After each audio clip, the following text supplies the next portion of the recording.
Jane Smith Part 7 New Love and a Happy Ending. Months passed. Life moved on. Jane healed slowly, learning to smile again. She focused on herself, her career, her peace, and the people who truly cared about her. Her mother, once too busy, began to notice the woman her daughter had become strong, wise, and graceful. Mrs. Smith started spending more time at home. One evening, as they sat together for dinner, she said quietly, "I'm proud of you, Jane. You remind me of myself, but softer, kinder." Jane smiled. "I just want to live, Mom, not just work."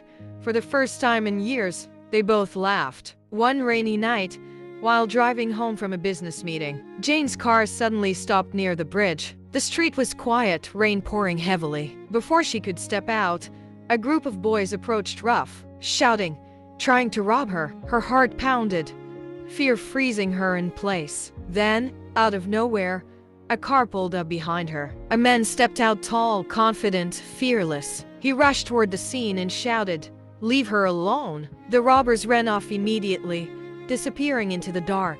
"Are you okay?" he asked, his voice calm and deep.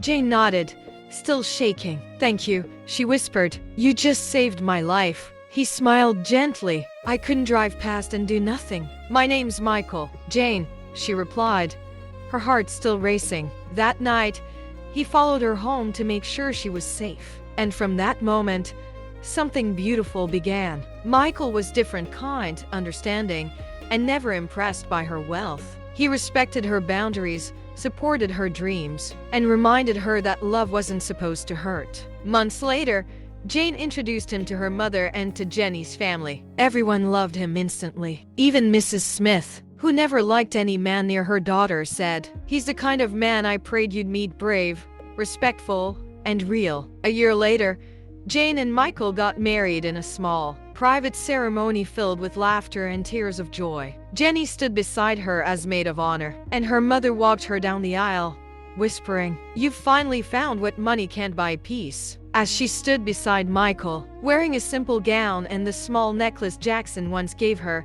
Jane smiled, not because of her past, but because of how far she'd come. "I once thought love was pain," she said softly, "but now I know real love heals." And for the first time, she wasn't the lonely heiress anymore. She was Jane Smith, the woman who found herself, her peace, and her forever.